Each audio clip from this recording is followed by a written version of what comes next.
सरकार ने green India mission GIM में बदलाव करते हुए अब कमजोर और संवेदनशील इकोसिस्टम जैसे अरावली, वेस्टर्न घाट और हिमालयी क्षेत्र पर फोकस करने का फैसला किया है। यह एक सकारात्मक पॉजिटिव कदम है। ग्रीन इंडिया मिशन की शुरुआत 2014 में हुई थी और इसका उद्देश्य था भारत की जलवायु प्रतिस्पर्धाओं को पूरा करना, जैव विविधता की रक्षा करना और जल और खाद्य सुरक्षा को बढ़ावा देना। इससे देश में पेड़ का आवरण यानी ट्री कवर बढ़ा, लेकिन इस मिशन का सिर्फ पेड़ लगाने तक सीमित मानकर आलोचना भी हुई है।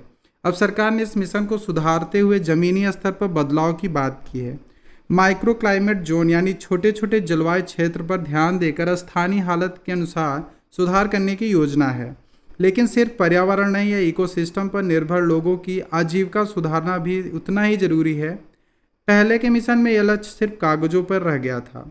आज अरावली, वेस्टर्न घाट और हिमालय जैसे क्षेत्र कई खतरों से जूझ रहे हैं, जैसा कि जंगल कटाई हुआ, जानवरों इंसानों के बीच जो टकराव, उसके कारण बारिश के बदलते पैटर्न, अकंट्रोल टूरिज्म और इंफ्रास्ट्रक्चर का डेवलपमेंट।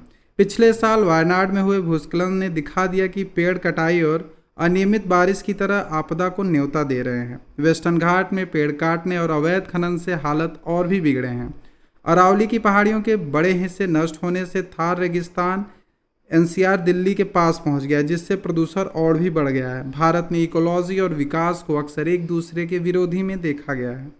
2011 में माधव गाडगिल कमेटी ने वेस्टर्न घाट में विकास को कंट्रोल करने की सिफारिश की थी, लेकिन उस पर कोई राजनीतिक विरोध हुआ।